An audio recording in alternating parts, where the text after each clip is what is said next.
Restons en Meuse pour nous rendre à Commercy, commune célèbre pour son château et ses madeleines, que nous allons redécouvrir. Mais la ville regorge également d'autres richesses. Rencontre avec plusieurs passionnés de Commercy proposés par Grégory Boileau, Éric Bertrand et Olivier Persan. Sa renommée a depuis longtemps dépassé les frontières de la Lorraine.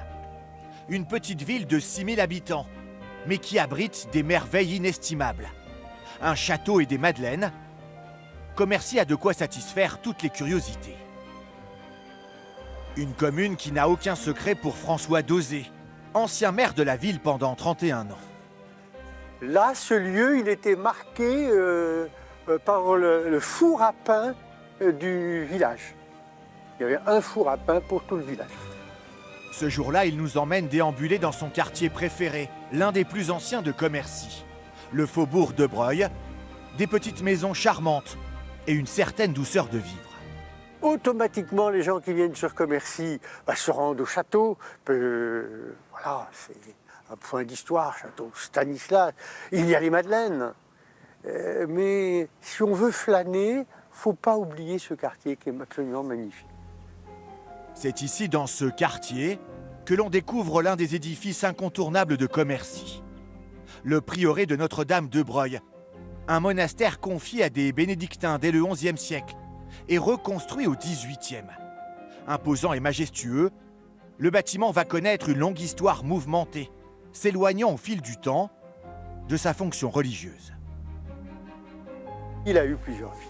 Il a eu une vie religieuse pendant environ 1000 ans, puis une vie administrative, sous-préfecture de Commercy, gendarmerie, puis une vie éducative, donc l'école normale pendant plus d'un siècle, et maintenant la maison des associations. Il fait partie du patrimoine de Commercy et il est au fond de mon cœur. Voilà. Mais à Commercy, il est bien sûr impensable de ne pas faire un détour par le château. Incontournable édifice, majestueusement transformé par son dernier propriétaire, Stanislas Lesinski, dernier duc de Lorraine. Aujourd'hui, pour connaître la grande histoire du château et ses secrets, il faut suivre les pas de Sébastien Giffard, un jeune étudiant qui officie également comme guide.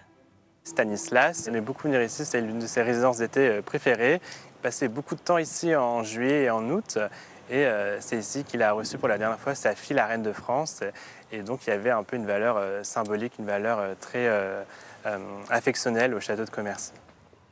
Le château se visite uniquement sur rendez-vous et très peu de pièces sont encore accessibles. Car il accueille aujourd'hui la mairie, des services administratifs ou encore la bibliothèque de la ville, installée dans l'ancienne salle de bal. C'est un salon qui est sur 2 étages. C'est véritablement le cœur du château. On peut le voir, c'est un espace assez grand. C'est un espace qui a plusieurs usages. C'est une salle de bal, une salle de réception, une salle de jeu et même une salle à manger. Mais avant d'être un palais de plaisance, le château a connu une autre existence. Au XIIIe siècle, au même emplacement, se dressait la forteresse de la ville. Et certains vestiges sont encore visibles. Au XVIIe, on a rasé les étages supérieurs du château médiéval pour pouvoir construire le palais moderne juste au-dessus. Donc ici, il reste encore la base de 4 tours médiévales du château de Commercy. Et entre 2 tours au centre, il y avait la porte d'entrée médiévale du château. Certaines parties de l'ancien château médiéval sont encore accessibles, mais elles sont totalement interdites au public. Sébastien Giffard nous fait découvrir cette salle, installée dans une ancienne tour. On peut voir que c'est une pièce qui est assez richement sculptée, avec cette cheminée, avec cette petite colonnette qui l'entoure, ces culots qui soutiennent les nervures qui sont sculptées, et cette clé de voûte juste au-dessus de moi avec la sculpture des lions des Sarrebruck. Cette pièce, elle avait également un rôle militaire, et ça on peut le voir par ses ouvertures. Ces ouvertures, elles permettaient d'utiliser une artillerie légère pour se défendre en cas d'attaque. Après toutes ces vieilles pierres, il est temps de se laisser tenter par une petite gourmandise. Et qui ne connaît pas la madeleine de Commercy, qui aurait été créée en 1755 au château par la cuisinière de Stanislas.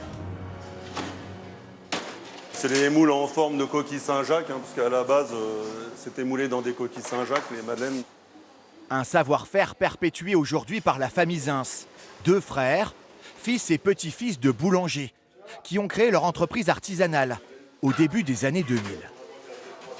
On a eu jusqu'à 20 fabriques de madeleines à Commercy, qui ont toutes fermé les unes derrière les autres. Et là, en artisanal, on est les derniers à fabriquer la madeleine à Commercy. Contrairement à certains industriels qui vont le fabriquer ailleurs et puis qui vous font croire que c'est ici, quoi. Ils sont aujourd'hui les premiers défenseurs de ce petit gâteau et de sa célèbre bosse, la boudotte. C'est parti pour 11 minutes. 4 millions de madeleines sont fabriquées chaque année ici, sous les yeux des visiteurs, qui peuvent assister à toutes les étapes de fabrication. On a voulu montrer ce qu'on fabrique, c'est sûr, et puis on joue la transparence, hein. Les gens nous voient de A à Z.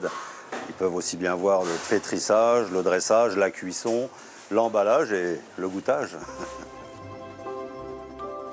Les trésors de Commercy n'ont pas fini de nous surprendre, entre tradition et gourmandise. Une ville qui vous accueille également, avec ses célèbres vaches bleues, les godelles de l'artiste Patrick Hervelin. Elles aussi font désormais partie du patrimoine de la commune.